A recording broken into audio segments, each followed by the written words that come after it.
संवैधानिक आधारों आरक्षण को लेके अनुसूचित क्षेत्र आरक्षण मोर्चा के बैनर तले इस कार्यक्रम में सबसे पहले तो मैं इस मंच पे हमारे जो महापुरुषों की जो प्रतिमा लगी है, इन महापुरुषों को नमन करना चाहूंगा। और साथ ही इतनी गर्मी में भी बारिश के सीजन से पहले जो तूफान आता है, ऐसा तूफान अभी से आना शुरू हो गया। और इतनी गर्मी है, शादियों का सीजन है, इसके बावजूद भी उदयपुर जिले के सामाजिक विंगों के पदाधिकारियों ने, समुदाय के हित में काम करने वाले कार्यकर्ताओं ने इस कार्यक्रम को सफल बनाया है। उसके लिए इस कार्यक्रम को सफल बनाने वाले सारे पदाधिकारी कार्यकर्ताओं को मेरी ओर से तहे दिल से धन्यवाद देना चाहूंगा।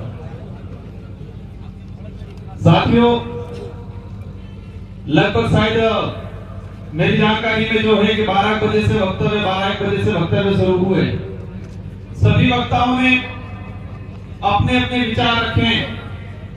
अनुसूचित क्षेत्र के अंदर संवैधानिक प्रावधानों को लेके सभी साथियों ने अपने वक्तव्य रखे।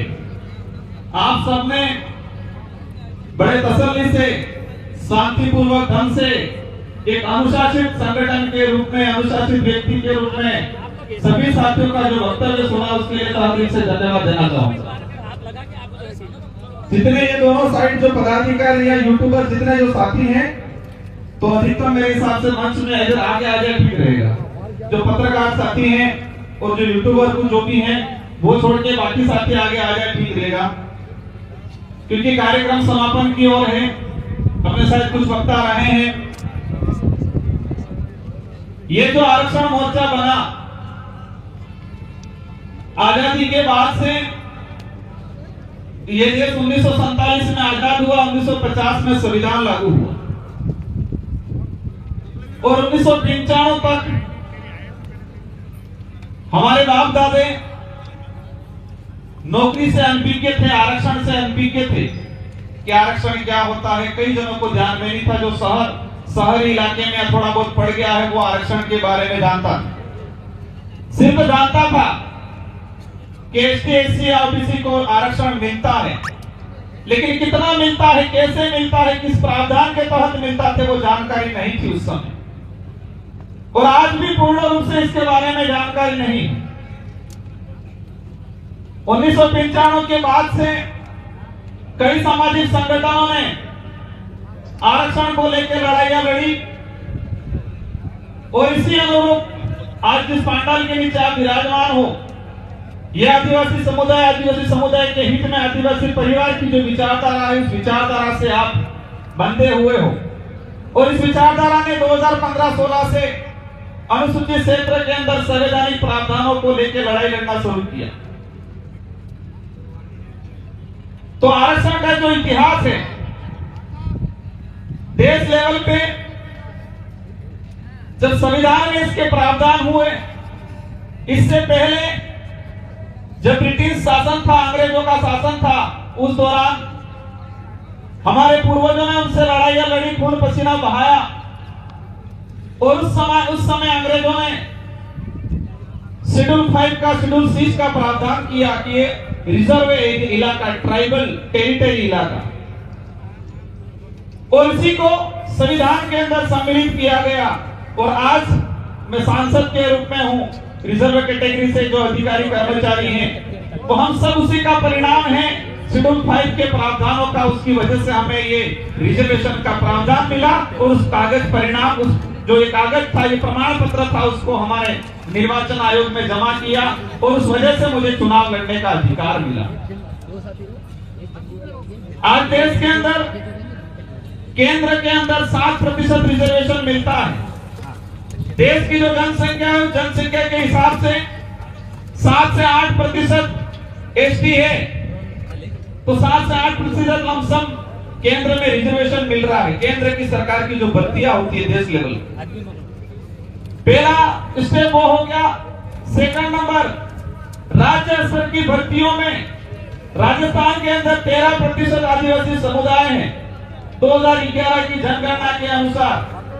तो राज्य के अंदर 13% रिजर्वेशन मिलना चाहिए, लेकिन कई बार नहीं मिल पाता। तीसरे नंबर पे हमारा शेड्यूल एरिया, और शेड्यूल एरिया के अंदर 45% रिजर्वेशन का प्रावधान, मतलब 100 नौकरियां में निकलती हैं तो 100 में से 45 नौकरी शेड्यूल ट्राइब को मिलने का प्रावधान अनुसूचित क्षेत्र में। तो आरक्षण के 3 स्टेप हो गए, केंद्र सरकार का राज्य स्तर पे 13% और शेड्यूल एरिया पे 45%। अब होता क्या है, सरकार आरक्षण देना नहीं चाहती, लेकिन आरक्षित वर्ग को आपस में लड़ाना जरूर चाहती है। और लड़ाया इसलिए जाता है राजनीति के लिए। झंडेवाला भाई 2 मिनट रुक जाना, 2 मिनट झंडेवाला, 5 मिनट रुक जाओ। सुप्रीम कोर्ट का जजमेंट आया और सुप्रीम कोर्ट के जजमेंट में यह कहा गया कि आरक्षण के अंदर कैटेगरी की जाएगी, मतलब संथाल अलग, भील अलग, गोंड अलग, सहरिया अलग, मीणा अलग, जानका अलग, गरासिया अलग। और सरकार ने उनके आईटी सेल के माध्यम से देश लेवल पे प्रचार किया और आपस में लड़ाने लगे। मध्य प्रदेश में कहने लगे संथाल को, गोंड को कि तुम्हारा आरक्षण भीड़ खा गया। हमारे गरासिया को बोलने लगे तुम्हारा आरक्षण भीड़ खा गया। भीलों को कहने लगे तुम्हारा आरक्षण मीणा खा गया। सहरिया को कहने लगे तुम्हारा आरक्षण भील और मीणा खा गया। आदिवासी समुदाय जब आरक्षण को समझने लगा कि संवैधानिक आरक्षण कितना है, कितना मिलना चाहिए, कितना अन्याय हो रहा है, जब ये समझने लगा तो उन्होंने आपस में लड़ाने की पॉलिसी कर दी। तो यही ये आज जो कारवा है हमारा अनुसूचित क्षेत्र आरक्षण मोर्चा, पहले हमने बांसवाड़ा में, सेकंड नंबर प्रतापगढ़ में, और आज तीसरे नंबर पे आज उदयपुर के पदाधिकारी ने आयोजन कराया। सुप्रीम कोर्ट का जजमेंट आया, राजस्थान के अंदर, केंद्र के अंदर बीजेपी की सरकार है और उस सरकार को डबल इंजन की सरकार के रूप में वो खुद दावा करते हैं। मतलब डबल इंजन मतलब डबल पावर। और यही उनके पदाधिकारी गांवों में, शहरों में रैलियां निकालने लगे और कहने लगे कि आरक्षण मिलना चाहिए। उन्होंने कमेटी बनाई, बीच में सारे मिक्स होकर रैलियां निकाल रखी। जिसकी डबल इंजन की सरकार है उनके ही पदाधिकारी यहां पर गुमराह करने लगे थे। और हमारा कारवा 2016 से चलता आ रहा है संवैधानिक अधिकारों की लड़ाई लड़ते हुए। तो हमारे समुदाय के सामाजिक संगठन के पदाधिकारियों ने मिलकर यह मंच बनाया और इस मंच बना के अनुसूचित क्षेत्र की वास्तविक हक अधिकार की लड़ाई को जनता तक पहुंचाना। और जो डबल इंजन की सरकार के जो नुमाइंदे जो नीचे लेवल पे घूमने वाले जो जनता को गुमराह कर रहे थे, आपस में लड़ाने का जो काम कर रहे थे, इन लोगों को मुंह बंद करने का काम किया इस मंच ने। तो मैंने कोशिश किया कि ये लड़ाई क्यों लड़ी जा रही है, आज हम एकत्रित क्यों हैं।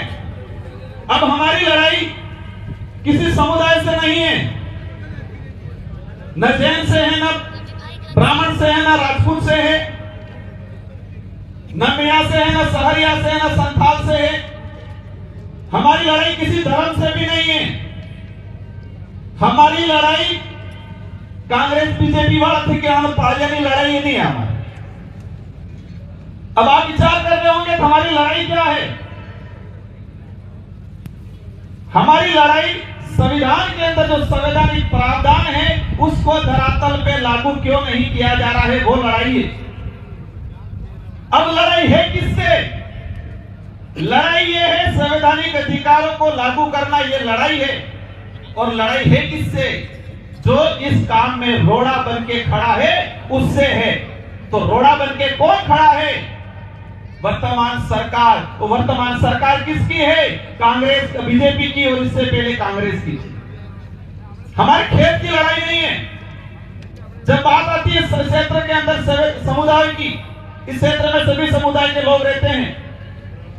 जब एक बाप के 2 भाई हैं, एक बाप के 2 बेटे हैं, अगर एक बात की जो 5 बीघा जमीन है अधिकार और सच्चाई है, मतलब इसका फर्ज ये बनता है कि 2.5 बीघा दोनों को बराबर बांटा जाए, ये न्याय है। और बाप या एक बड़ा बेटा चालाकी से 4 बीघा ले ले और एक बेटे को 1 बीघा दे दे, अब छोटे बेटे के हक बनता है नहीं बनता है अन्याय के खिलाफ लड़ाई लड़ने का? वो सका भाई है लेकिन फिर भी उसका फर्ज है, उसका हक बनता है, उसका अधिकार है कि अन्याय के खिलाफ आवाज उठाना। वही चीज अनुसूचित क्षेत्र के अंदर हो रहा है। 75% अनुसूचित क्षेत्र के अंदर ट्राइबल समुदाय रहता है, आदिवासी समुदाय रहता है, 4 से 5% एससी समुदाय रहता है, ओबीसी रहता है, जनरल रहता है। तो प्रतिनिधित्व जिसकी जितनी जनसंख्या है इतना उसका प्रतिनिधित्व होना चाहिए, ये लड़ाई है हमारी। अब इस लड़ाई में अगर कोई दूसरे समुदाय वाला, कोई धर्म वाला, कोई पार्टी वाला बीच में आके खड़ा रहता है, हमारा विरोध करता है, इसका मतलब यह तय होता है कि वो शोषणकारी नीति वाला आदमी है, वो अन्याय करने वाला आदमी है और वह हमारा दुश्मन है। इस बात को समझना पड़ेगा।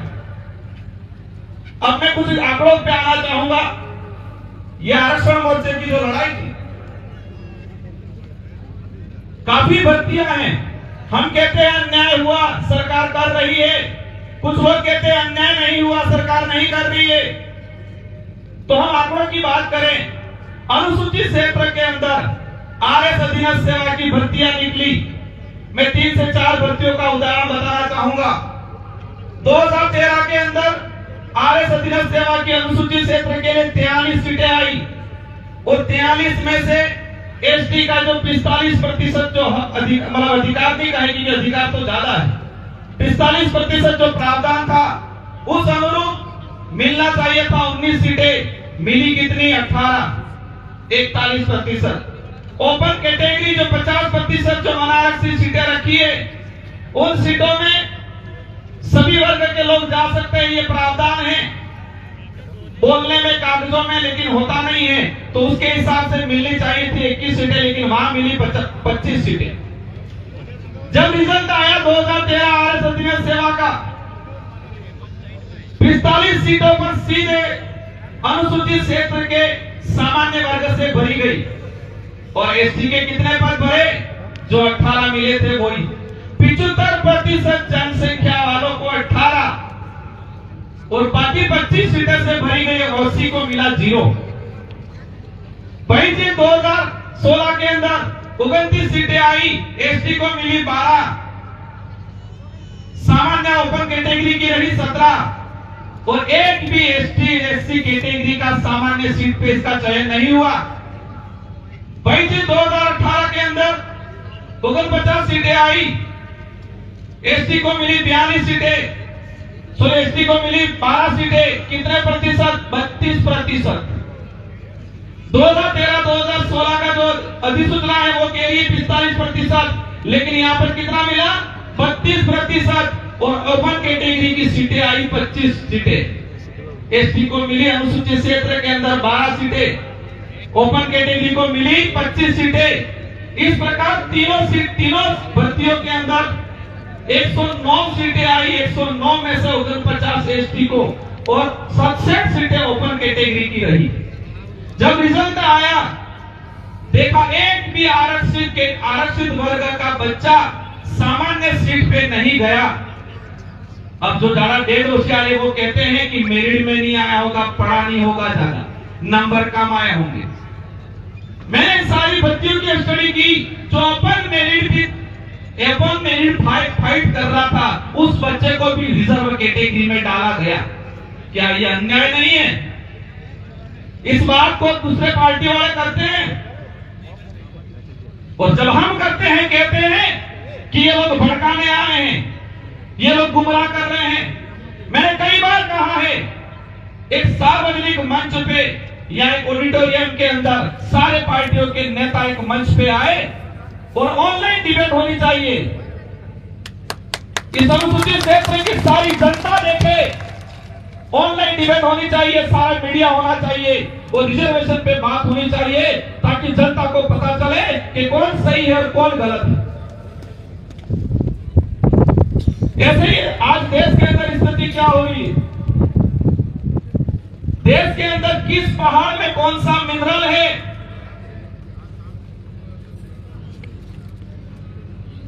कहां सोना निकल रहा है उसकी गणना हो रही है, उसकी खोज हो रही है, कहां चांदी है उसकी गणना हो रही है, उसकी खोज हो रही है। अंग्रेज भी हर 10 साल के अंदर जनगणना कराते थे, अंग्रेज भी हर 10 साल के अंदर जनगणना कराते थे, लेकिन इस आजाद भारत के अंदर जो वर्तमान सरकारें कहती है अमृतकाल है, 2011 के बाद आज तक जनगणना नहीं हुई जातिगत जनगणना को लेके। अब जातिगत जनगणना नहीं होगी तो रिजर्वेशन का प्रावधान कैसे लागू होगा, सरकार की योजना कैसे बनेगी, लेकिन जातिगत जनगणना नहीं करानी। इस देश के अंदर अनेक धर्म रहते हैं, अनेक जातियां रहती है, जब राष्ट्र की बात आती है इतिहास उठा के देख लो, सभी लोगों ने मिलकर लड़ाई लड़ी है और उसमें सबसे ज्यादा आगे आदिवासी समुदाय खड़ा रहा। तो जातिगत जनगणना अगर सरकारों को सच में इस वंचित समुदाय को, आदिवासी, दलित, पिछड़े, ओबीसी को आरक्षण देना होने का अगर उनकी मंशा होती तो जातिगत जनगणना होनी चाहिए थी, लेकिन नहीं, धर्म की चटनी चटाने का काम करते हैं। और तब कहते हैं राजकुमार तो ऐसे बोलता है। अब राजकुमार को समझ में ही ऐसे आता है तो राजकुमार ऐसे ही बोलेगा। आज वही चीज, काफी चीजें हैं, मैं बोलूंगा 2 घंटे हो जाएंगे, लेकिन हमारे पुलिस वाले भाई बोले इसलिए पुलिस भर्ती को ही ले लेता हूं।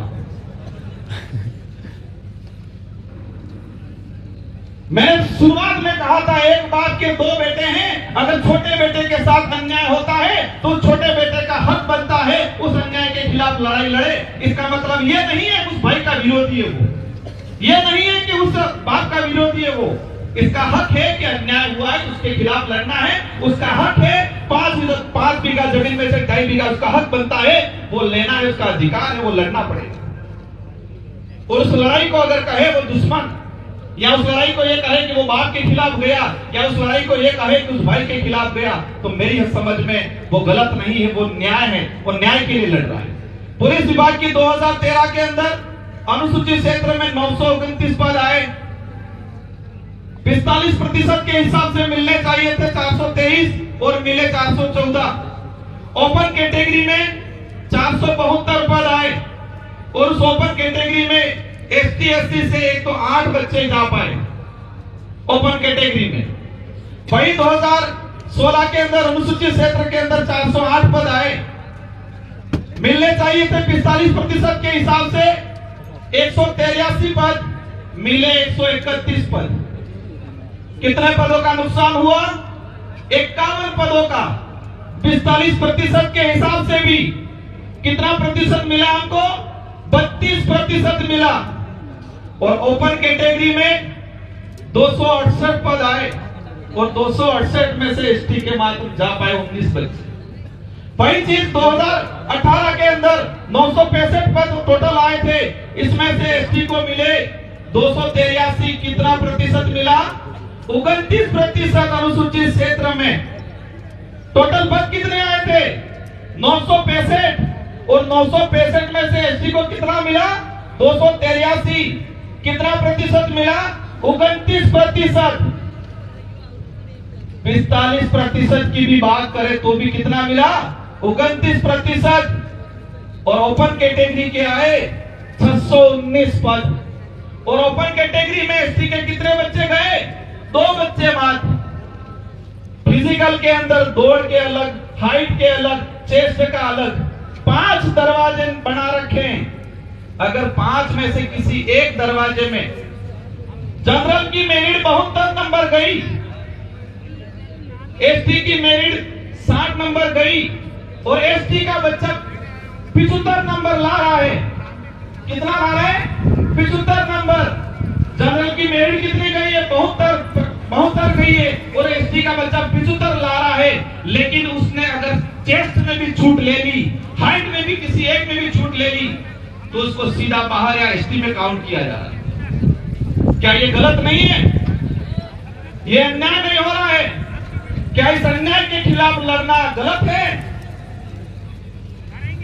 ये ऐसी कई चीजें हैं। और इसी प्रकार उस भर्ती के अंदर 3 भर्तियों का उदाहरण देखें, 45% के हिसाब से भी हमें नुकसान 214 पद नहीं मिले। और ओपन कैटेगरी मतलब कितने पद आए? 1359 पद। सरकारें चाहती है कि सभी समुदाय आपस में लड़ाए। सरकारें चाहती है तो न्याय कर सकती है, सभी को संवैधानिक आधार पे बराबर बांट सकती है, लेकिन नहीं करना इन लोगों को। काफी चीजें हैं, समय काफी हो गया है। और बाध्यता की बात आए, उसमें अनुसूचित क्षेत्र के सभी वर्गों की बात आ जाती है। पिछले 3-4 सालों के अंदर बाध्यता कर रखी है 35 और 45-40 के आसपास। हर साल 50% पद खाली रह रहे हैं। और भजनलाल जी की सरकार ने अभी बीच में शायद दिसंबर महीने के अंदर एक लेटर जारी किया कार्मिक विभाग का कि 2 साल के बैकलॉग जो पद है उन पदों को सामान्य से भरा जाएगा। एक तरफ आप बाध्यता लगा रहे हो, बाध्यता लगा के रिजर्व कैटेगरी के एसटी, एससी, ओबीसी के बच्चों को रोक रहे हो, और दूसरी ओर आप बैकलॉग सीटें जो रही है एसटी, एससी की, उन सीटों को सामान्य से भरा जा रहा है। और पेपर तो कितने लीक हो रहे हैं आपको पता ही है। कई तो थानेदार बन गए कपड़े पहन के, जोरदार चश्मा लगा के। बने नहीं बने? कई आरएस बन गए पेपर लीक करके, कई पीटीआई बन गए, कई सेकंड ग्रेड टीचर बन गए, बोर्ड पे ढंग से लिखने नहीं आता है। और आरएस ये सारी बच्चियों के पेपर लीक होने से सारे जो मेहनत करने वाला गरीब घर का व्यक्ति, जो किसी भी समाज का, उसके साथ अन्याय हुआ है। और इस अन्याय की अगर लड़ाई लड़ते हैं तो क्या गलत है? साथियों, मैं ऑथेंटिक बात इसलिए बता रहा हूं कि हमें किसी से लड़ाई नहीं है, हमें जो अन्याय करने वाला है उससे लड़ाई है। अगर उसमें आदिवासी है तो उससे भी लड़ाई है, उसमें मन्नालाल जी, माननीय मन्नालाल जी है तो उनसे भी लड़ाई है, उसमें बाबूलाल जी है तो उनसे भी लड़ाई है, उसमें हमारा सगा भाई भी है, उससे भी लड़ाई है हमारी। एक नहीं है लड़ाई, वो सबसे पहले लड़ाई उनसे ही है। जब हमने 5वीं अनुसूची 6वीं अनुसूची की बात की, ये कहने लगे 5वीं पास और 6वीं पास। समय काफी हो गया है, मैं एक बात लास्ट में कहकर मेरा वक्तव्य समाप्त करना चाहूंगा। आज हाँ बिल्कुल, एक भाई, उस भाई की भावना को समझता हूं मैं। अनुसूचित क्षेत्र के अंदर हमको नहीं जोड़ा गया है, उस वजह से उनके साथ अन्याय हो रहा है।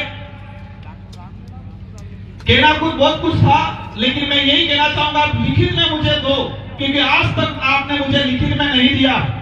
अनुसूचित क्षेत्र के अंदर 1981 के अंदर राजस्थान में अनुसूचित क्षेत्र के प्रावधान लागू हुए 1981 में।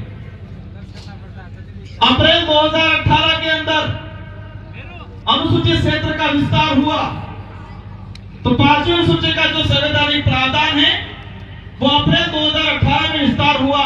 इससे पहले 1981 के अंदर अनुसूचित क्षेत्र में, राजस्थान के अंदर अनुसूचित क्षेत्र के प्रावधान लागू हुए।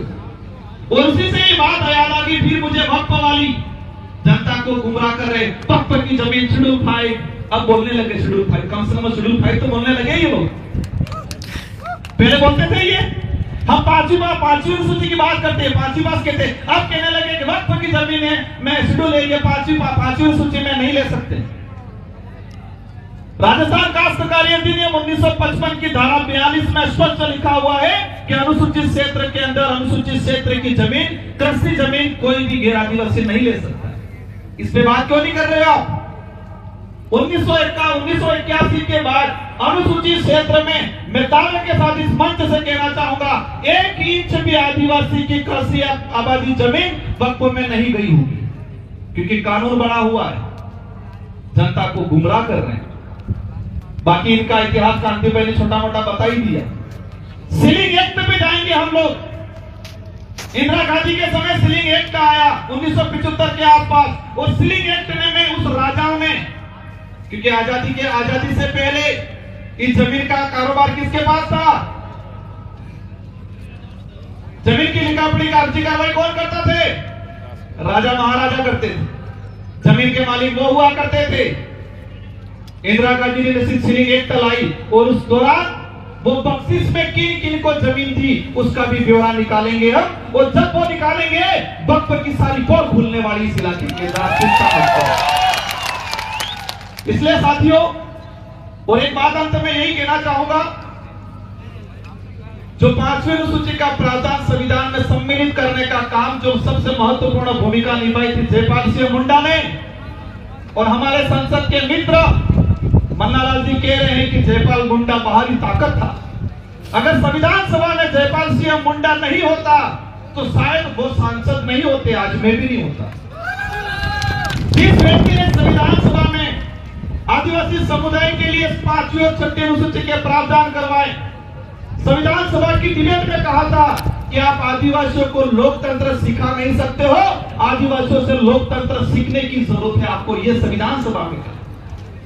संविधान सभा की डिबेट में कहा कि हमें स्वशासन चाहिए, स्वशासन चाहिए, और वही चीज पेशा एक्ट, उसमें से कुछ चीजें लेके कुछ चीजें मूल रूप से नहीं आ पाया वो संतुष्ट करने का, लेकिन पेशा एक्ट को भी वर्तमान सरकार लागू नहीं कर रही।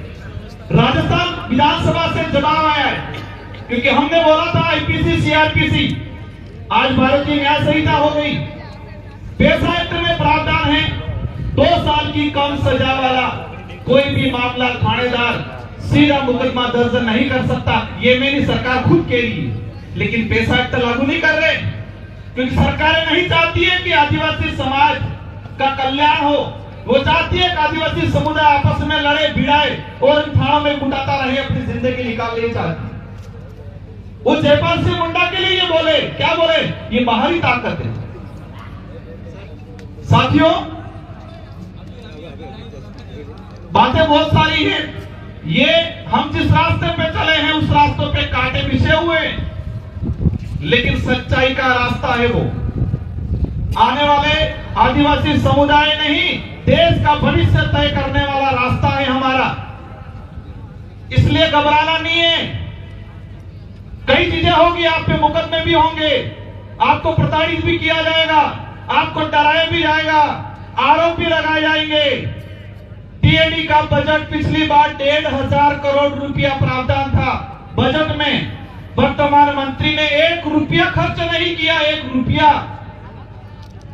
और जब वहां फंसते हैं, क्या कहते हैं? राजकुमार ने करोड़ों का मकान बना दिया, राजकुमार करोड़ों की गाड़ियां लेके घूमता है। राजकुमार स्कॉर्पियो में नहीं घूमेगा, साइकिल में घूमेगा क्या? वो सांसद बड़ा, पहले विधायक रहा है 2 बार, तो मैं क्या मकान नहीं बनाऊंगा क्या?